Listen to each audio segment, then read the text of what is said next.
Hello and welcome. This is Nationwide on the network service of the NTA. We are live in Abuja. I am Chinenye Ngoye. Do not forget that you can follow this news broadcast live on our website at www.nta.ng/live and on all our social media handles displayed on your screen for updates. The federal government has approved a 50% increase in the daily feeding allowance for inmates in correctional centers across the country, raising it from 750 naira to 1,125 naira. The Minister of Interior says the adjustment, which took effect between August and September 2024, is in response to rising food costs, inflationary pressures, and growing concerns over inmates' welfare. He adds that implementation is being carried out in phases by the Ministry of Finance, following public outcry over the quality of meals in some correctional facilities. Later in the news, we'll be having Chimezie Aniekwe, the head of programs, Public and Private Development Center, to speak more on this. I will now go to the Eagle Square in Abuja, venue of the National Convention, to get a situation report from our political correspondent, Fisayo Ogunfuyi, who is there at the moment. Hello, Fisayo. What is the latest? What is happening there at the moment? Chinaya, thank you for joining us again here at the Eagle Square venue of the convention, the APC convention. Just looking at behind me, you will know that it's no longer in doubt that the political season is upon us. With the color, the pomp and pageantry we are looking at behind me, the scenery is resplendent in red, blue, green, white, and bloom, which are the main characteristics of the emblem of the APC. This year's the theme of this convention is Unity in Progress, consolidating the renewed hope agenda. Just about now, we are having, earlier we had the arrival of accredited delegates, but now we're having the arrival of special guests, National Assembly leadership, party stakeholders, members of the National Working Committee, governors and members of the National Caucus. And I'm proud to have one of them join us from Lagos. We have Representative Adeshola Adedayo. He is the member representing Apapa Federal Constituency. Honorable, this is another time for APC perhaps to flex its muscles. This time, what would you say is, how would you describe the mood in camp? Well, my name is Honorable Dr. Adeshola Adedayo. I represent the good people of Apapa Federal Constituency. I am from the Center of Excellence, the state of aquatic splendor, the 5th largest economy in Africa. When you look at the atmosphere here, it's already showing signs of a very organized party. You can see the arrangement and the way the security has been put in place. Everything seems to be working perfectly. And the Nigerians are not expecting anything less than what I am seeing here this afternoon. I'm extremely impressed about the organization, and I give kudos to the organizers, all those that are in charge of the events right now at this center. Thank you. All right, we're seeing so many people coming and joining your party in recent time. We've spoken to some members of the party earlier. They say this is more like a family gathering.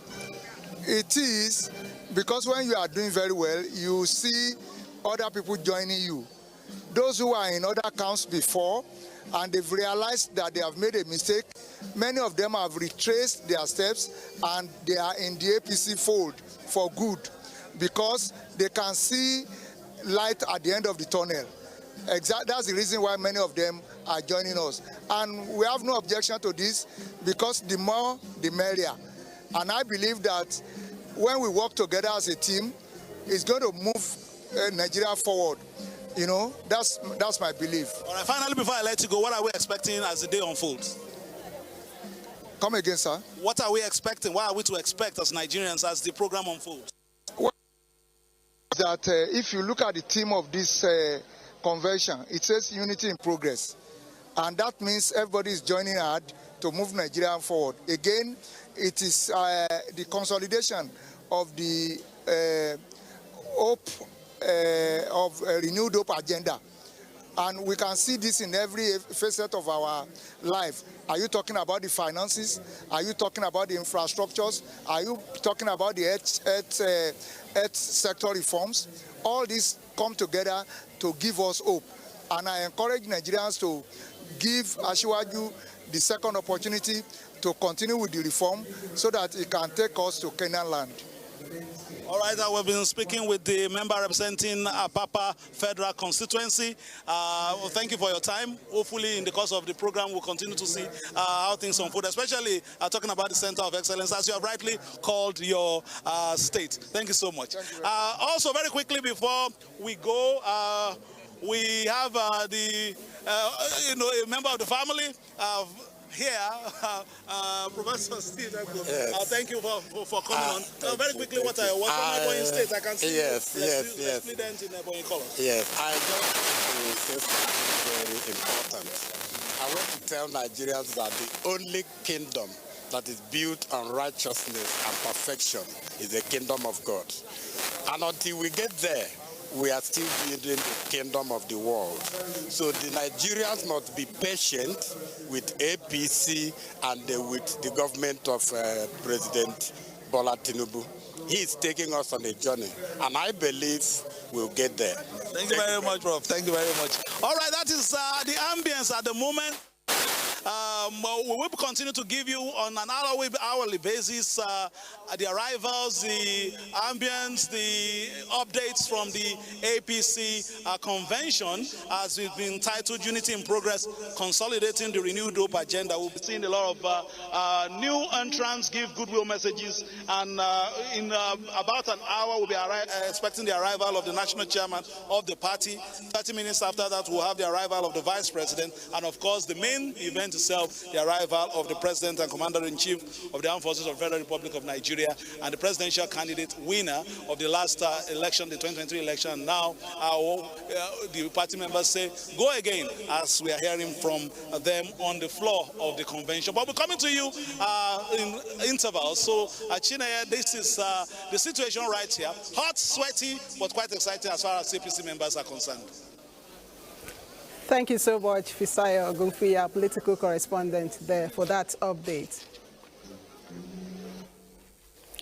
The APC Screening Appeal Subcommittee under the chairmanship of Jigawa State Governor Umar Namadi has successfully completed its assignment with a caveat to entertain complaints when they arise. This is coming as members conversed on Jigawa Governor's Lodge to review activities in the third meeting held since its inauguration this month, where strategies and other measures were deployed to avert controversies and ensure a more democratic system prevails.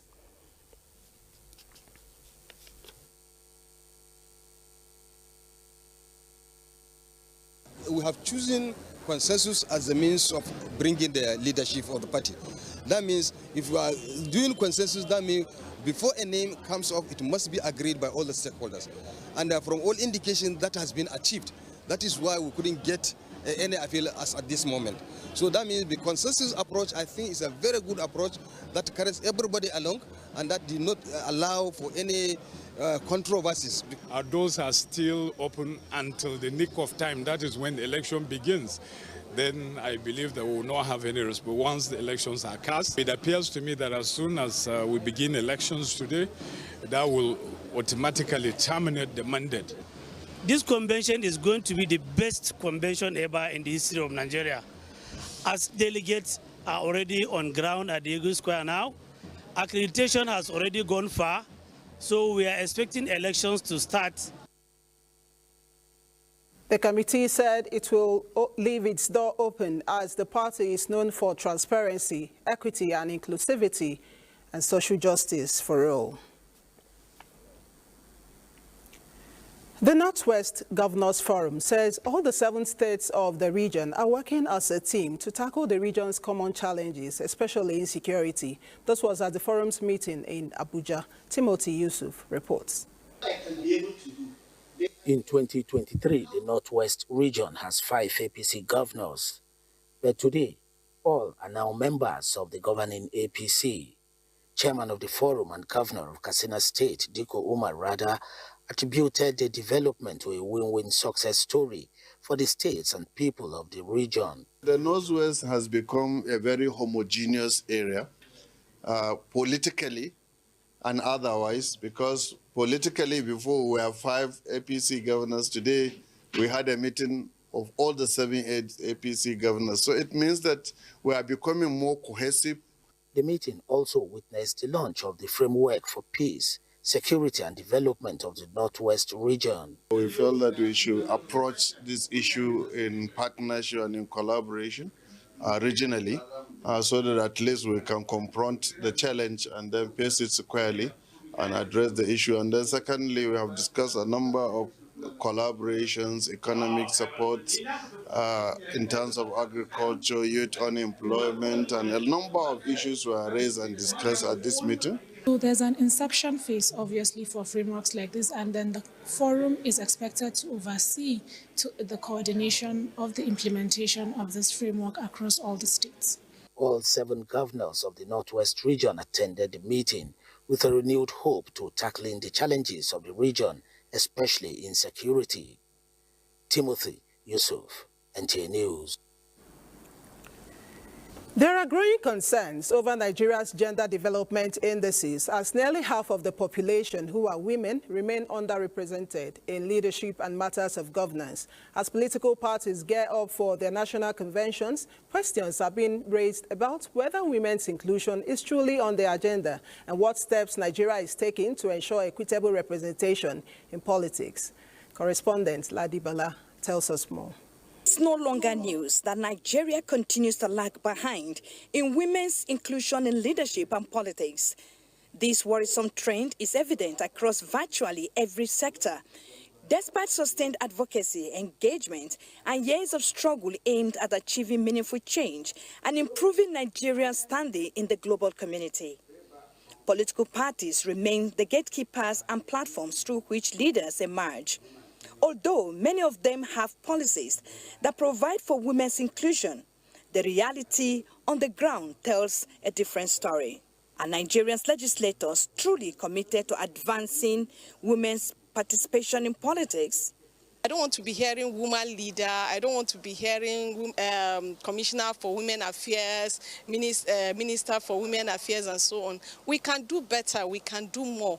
Even if we are women leader and welfare, do you understand? It is much more than that now. Like I said, look into the working committees, the national working committees at the core center. You will see women are effectively positioned. So like I said, the shift is happening. That is why the new bill that is before the National Assembly is there for us to have more inclusion, because without bills like that being passed into law, there is no way we can have additional women into the political space of Nigeria. The distribution of leadership must reflect to the large extent the demography of the people, and women. The difference between male and female population in Nigeria is only marginal, if there is any difference at all. So we believe that women should have equal representation. We have the national gender policy, which permits 35% affirmative action. If we give it life by putting it in the Constitution, it becomes enforceable. Concerned stakeholders believe that the outcomes of the various political party conventions will ultimately reveal whether there is genuine commitment or mere lip service towards improving women's representation in leadership and governance. In Abuja, Ladi Bala, NTA News. The Federal Ministry of Agriculture and Food Security is implementing a major reform in Nigeria's cooperative sector as directed by President Bola Tinubu. This was disclosed during the 8th regular meeting of the National Council on Cooperative Affairs in Abuja. Musa Baba Ali reports. For inmates across Nigeria, a decision taken months ago is now beginning to take effect. The daily feeding allowance has been increased from 750 naira to 1,125 naira per inmate, a 50% rise. Approved in September 2024, at a time of rising inflation and public concern over food quality in correctional facilities, the adjustment is now being implemented in phases. The Minister of Interior, Olubunmi Tunji-Ojo, says the move reflects ongoing efforts to improve conditions within the correctional system. When this government came, feeding of inmates was about 750 naira a day. That's 3 meals at 250 naira per meal. But Mr. President, we did a memo to Mr. President. He approved it, and it has taken effect. At least it's a good starting point to give us 50% increment in terms of their feeding allowance. For many inmates, the real impact of this policy will be measured not in figures, but in the meals they receive each day. In Abuja, Victor Azu, NT News. Lagos is the first port of call nationwide. Let's link up with our newscaster there. Very much and welcome to Lagos. Chairmen of state basic education boards nationwide have pledged their commitment to the successful implementation Hope Edu and Hope Gov initiative in their various states. This came to fore at the UBEC sensitization workshop with commissioners of education, executive chairmen of the state universal basic education boards, heads of key implementing departments for the Hope Education and Hope Governance program in Lagos. Bolaji Akim tells us more. The Hope Edu and Hope Gov launched early this year with transformative grant of $552.18 million investment from the World Bank and the Global Partnership for Education, a funding mechanism supporting basic education programs in Nigeria. We are Executive Secretary, Universal Basic Education Commission, Aisha Gaba, says the initiative will improve learning outcomes for over 29 million children and bring millions of out-of-school children nationwide back to school. This program is also supporting the improvement of quality of education through TLMs, that is teaching learning materials, through teacher training and professional development. Almost 1 million teachers will be empowered. The project is designed to ensure that we improve foundational learning outcomes as well as strengthen systems. We are also hoping to increase access to education, particularly for the most vulnerable.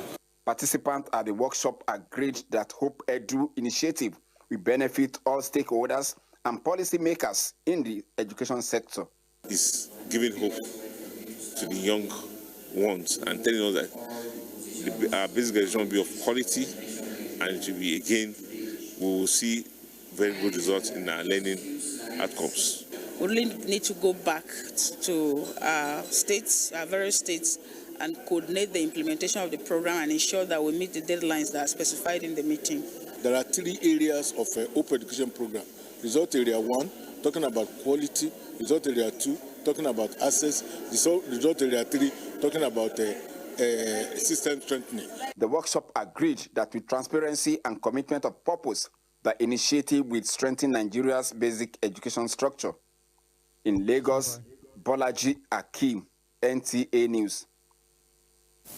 And away from that, stakeholders in Nigeria's electronic media content industry are calling for stronger regulation, innovation and unity to address emerging challenges. This formed part of discourse at the maiden induction ceremony of members and patrons of the Electronic Media Content Owners Association of Nigeria, EMCOAN. Ime Udoro's report is here presented. It is a new dawn for members of Nigeria's media and creative ecosystem as they unite to reinforce the critical roles of content creators in shaping narratives, influencing culture, and contributing to economic development. Once you're inducted, you are tied by the rules in terms of quality control, in terms of standard of operation.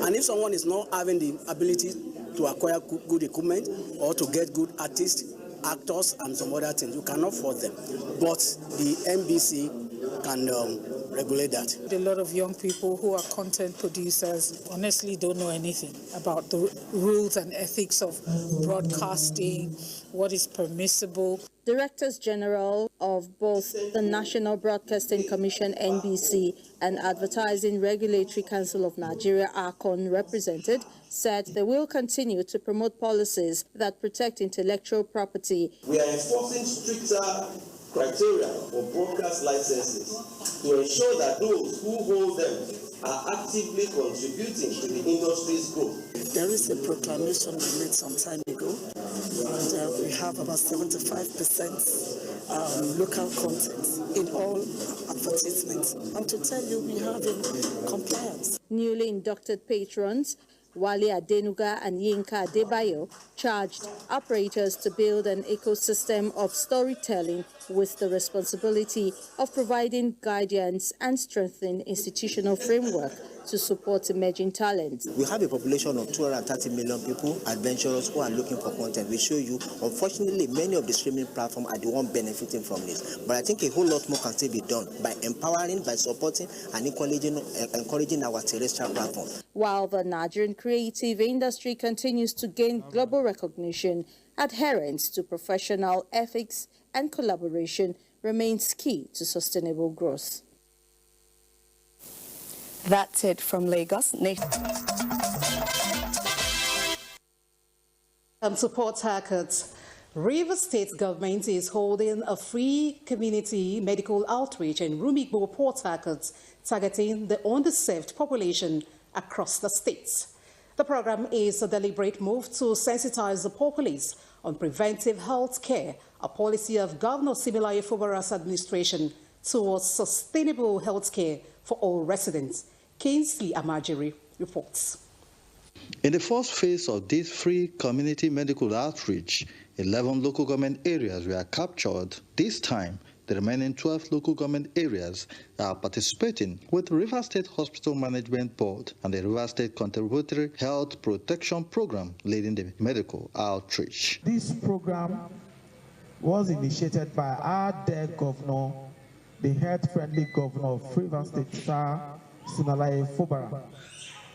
So we have Reef Chip, and Reef Chip, the mandate given to Reef Chip is to ensure that every resident of Rivers State benefits from affordable health care. You don't need to pay out of your pocket anytime you go to any of our government hospitals. What do you need to do? You need to register. What do you have to register? Your NIN is what is required.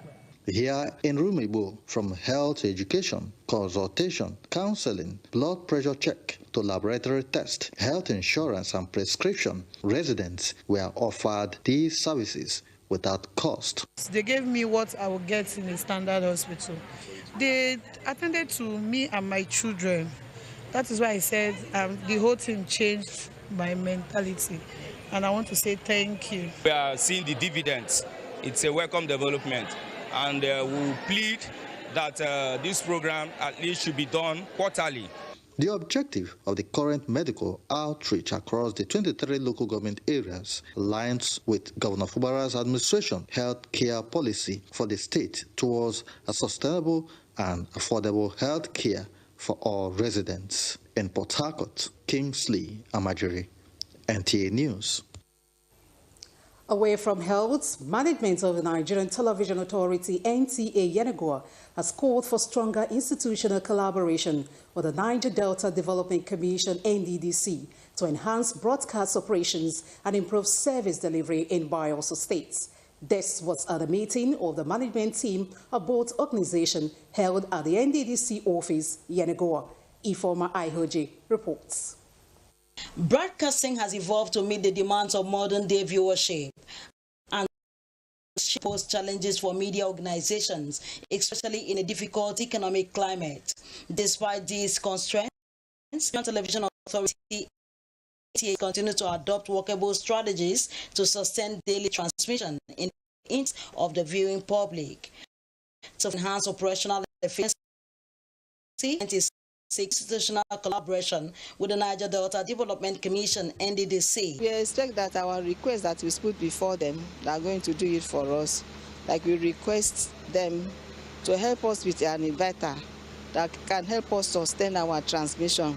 without going through the hustles of looking for diesel on a daily basis, which they have promised that they're going to do it for us. Responding, the director of NDDC in Bayelsa State, God knows Alamesia, welcomed the initiative, describing it as both timely and necessary. He assured the delegation of the Commission's willingness to explore areas of partnership. It is important NDDC collaborate with them so that the good work the present board and management of NDDC is doing in Bayelsa State and Niger Delta at large will be known all over Nigeria. The meeting was marked by constructive dialogue and a shared commitment to fostering a productive working relationship in Yenagoa.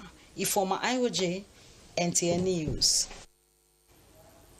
And that's our beat from here. Nationwide continues in Abuja with Chineye. Many thanks, Doris. Earlier, we told you that the federal government has begun the gradual implementation of a 50% increase in feeding allowances for inmates in correctional centers across the country. And with me in the studio to speak more on this is the head of programs, Public and Private Development Center, Mr. Chimezie Aniekwe. Many thanks for joining us on Nationwide. My pleasure. Thank you so much. Now, what do you make of the federal government's approval to the implementation of the 50% increase in inmates' daily feeding allowance?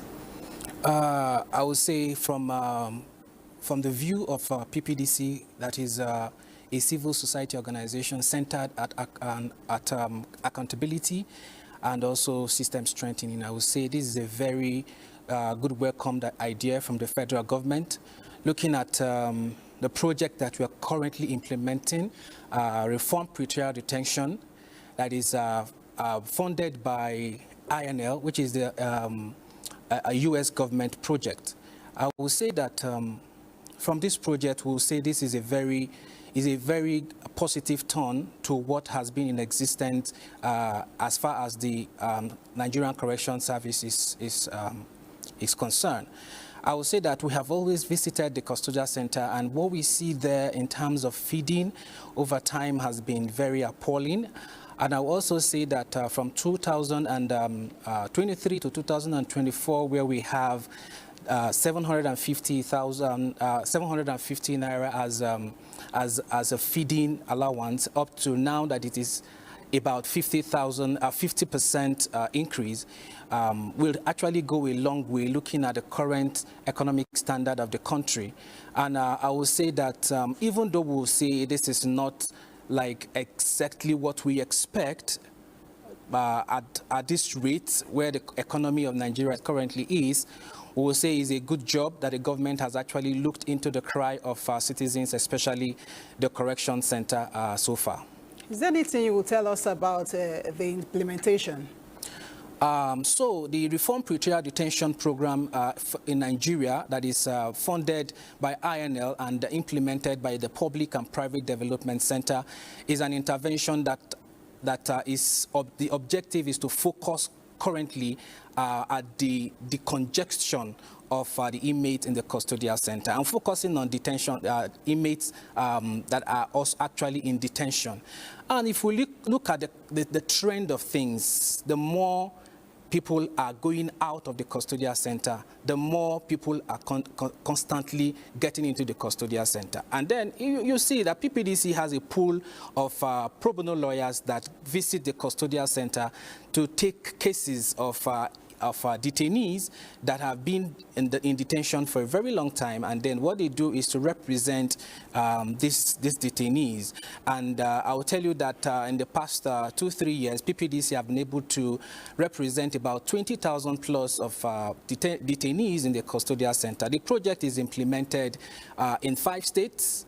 Nasarawa State, Plateau State, Kaduna State, Adamawa State. And so far, I would say that this project has actually brought a turnaround in implementation, especially at the correction centers. I think we have also been able to provide virtual court hearing at the custodial center, linking custodial centers to the court. and this has actually tremendously brought a U-turn into representation of inmates at the custodial center.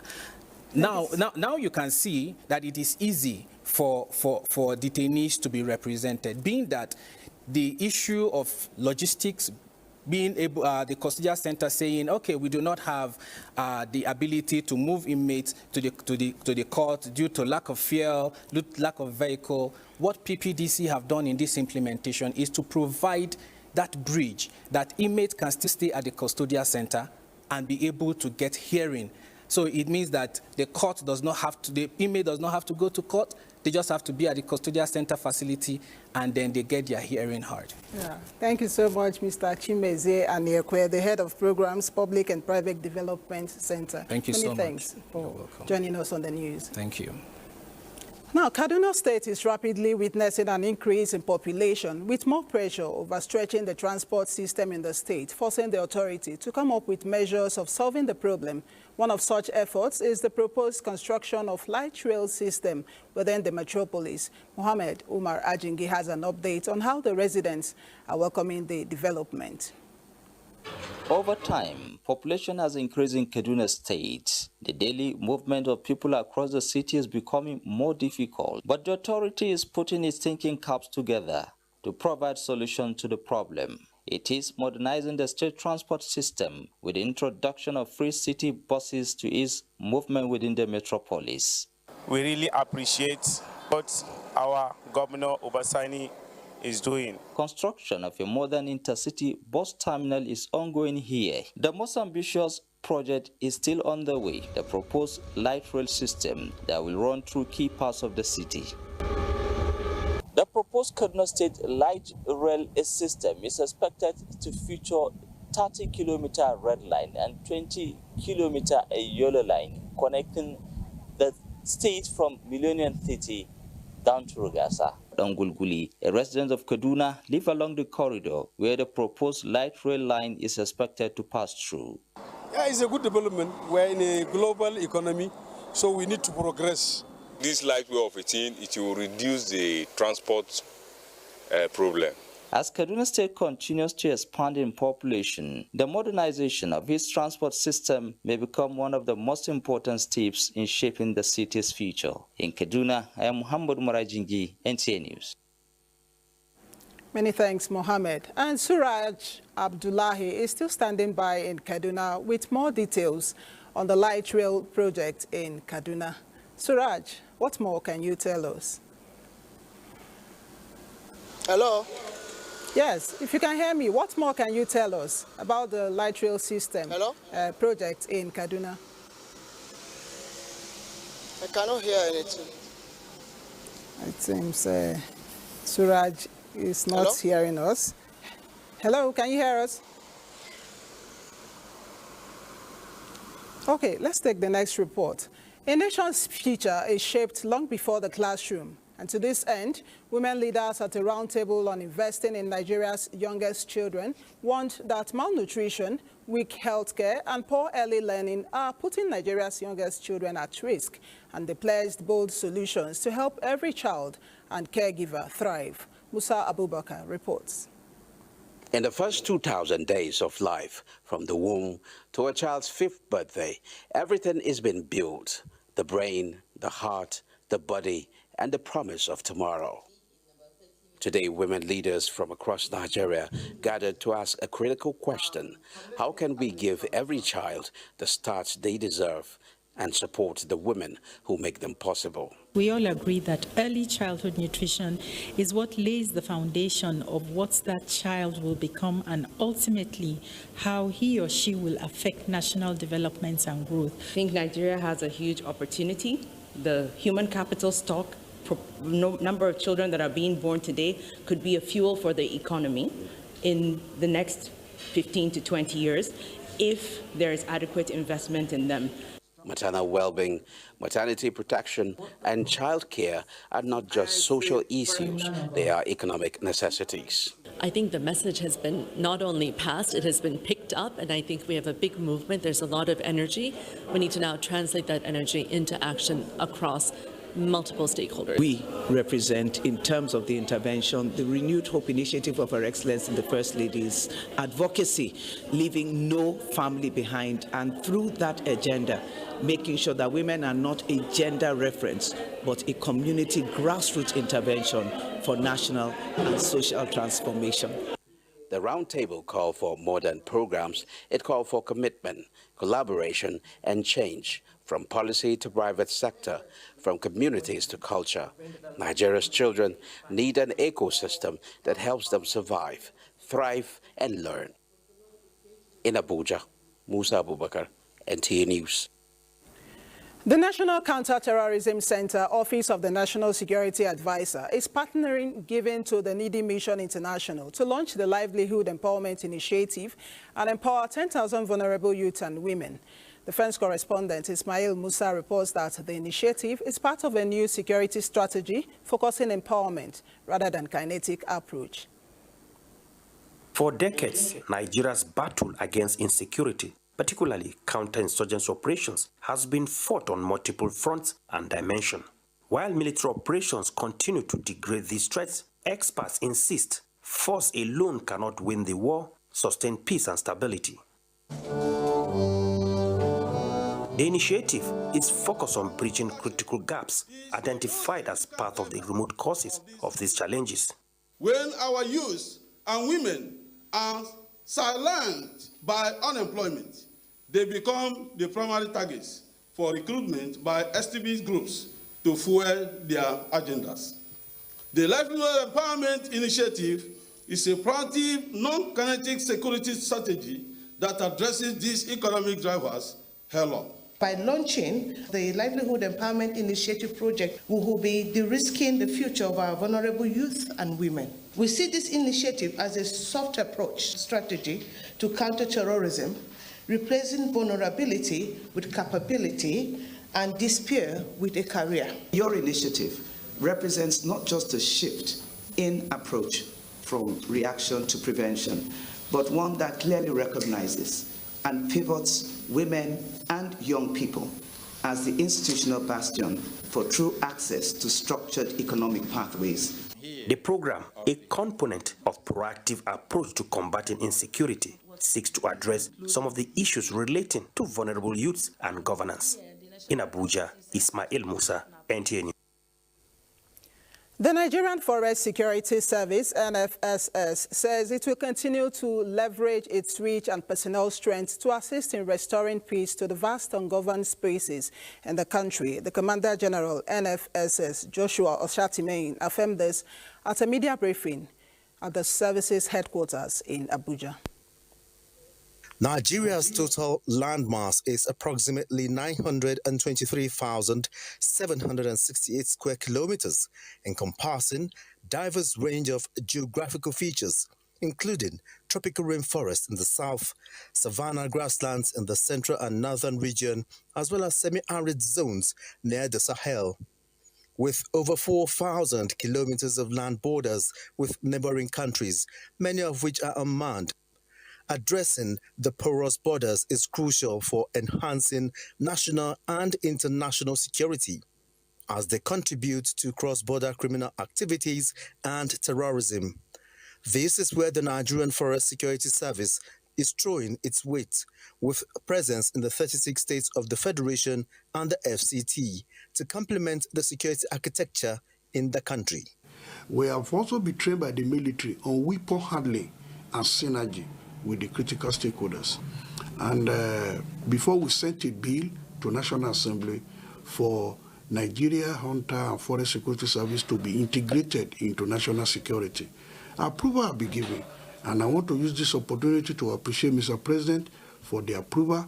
The coordination is through the Office of the National Security Advisor. The service is also embarking on a comprehensive health scheme for personnel and their families free of charge. Olajide Bello, NTA News. This is nationwide on the network service of the NTA. Comfort Ayim in our Enugu Network Center is standing by to bring us the next set of reports. Hello, Comfort. It's over to you. Many thanks for joining us in Enugu. The Minister of Works, David Umahi, has re-echoed the need for people of Southeast Nigeria to support President Bola Tinubu's administration, citing significant ongoing federal road project in the region as a proof of government's commitment to development. Chimaroke Ubu covered the inspection of projects by the minister in Enugu.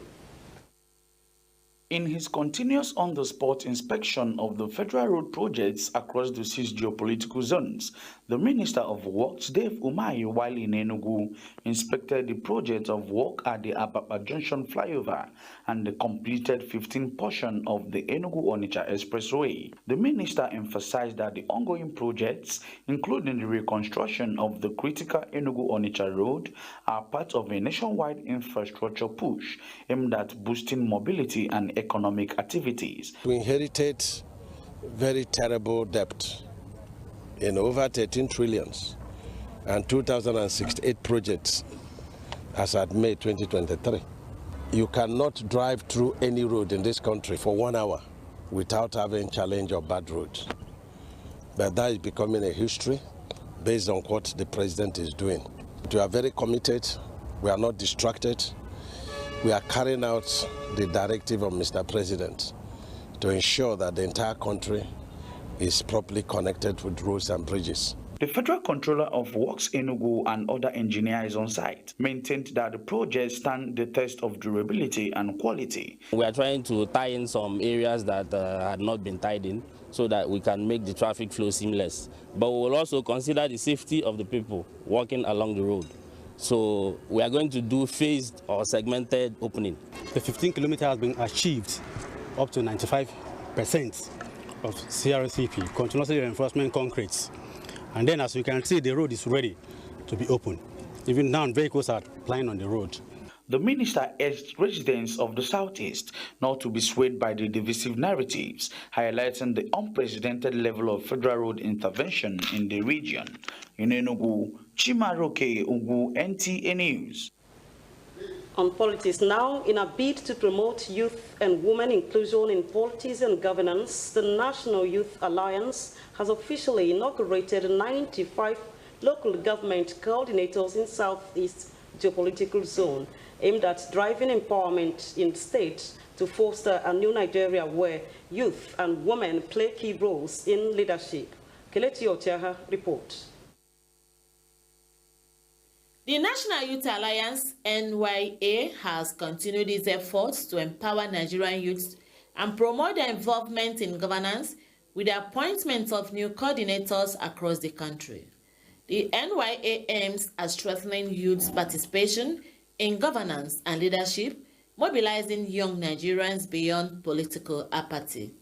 NYA's youth president, Ambassador Liu bin Abbas, emphasized the importance of youth engagement in shaping Nigeria's future. He noted that the NYA is committed to providing a platform for young Nigerians to participate in leadership, policy advocacy, and nation building.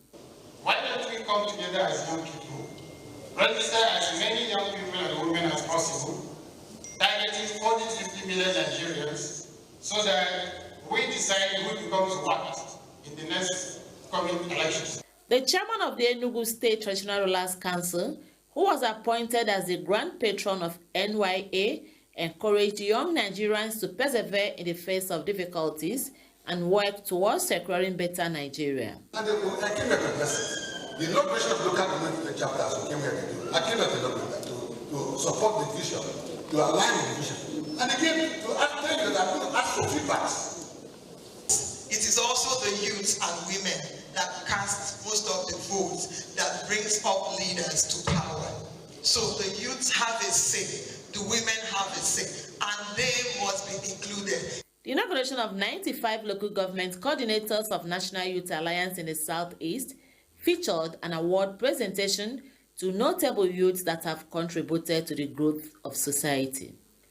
In Enugu, Kelechi Ochiara, NTA News. That's all from here. Many thanks for staying on. Concerns over unqualified individuals in classrooms and the need to strengthen professionalism in the teaching sector have prompted a renewed regulatory push in Nigeria's education system. All teachers across the country are now required to be fully certified and licensed before the end of the 2026-2027 academic session. This is coming from Teachers Registration Council at a media briefing. The effort is to ensure only professionally qualified educators are allowed to teach in Nigerian schools. Teachers' licenses will be valid for 3 years, which will be reviewed. In addition, certified teachers seeking employment opportunities outside Nigeria will be issued letters of professional standing.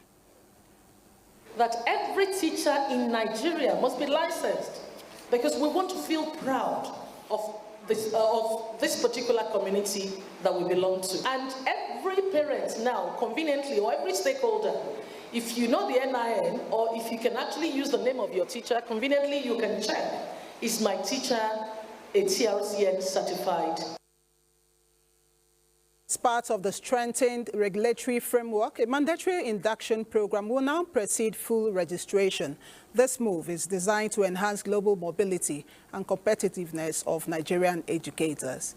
And for the latest in the world of sports, let's join our sports desk for update. Here are trending stories in the sporting world. In the Nigerian Premier Football League, Enyimba will host Abia Warriors in a local derby. Warri Wolves are guests of Ikorodu City in Lagos this weekend, while Bendel Insurance will host Plateau United. Switching focus to the English Premier League, Arsenal will entertain Bournemouth at the Emirates as they look to extend the gap between them and second place Manchester City. Fulham trade tackles with Liverpool at Anfield. Manchester United will square up against Leeds United at Old Trafford, while Chelsea will face Manchester City in London. Finally, to tennis. Australian Open champion Elena Rabayenka defeated Jessica Pegula for her 5th straight time to advance to the Miami Open semi-finals, coming back to win 2-6, 6-3, 6-4. Rabayenka lost in the Miami finals in 2023 and 2024, while her American opponent was runner-up in last year's competition. That does it for Sports Update. I am Enojo Adiku. And that is it on Nationwide.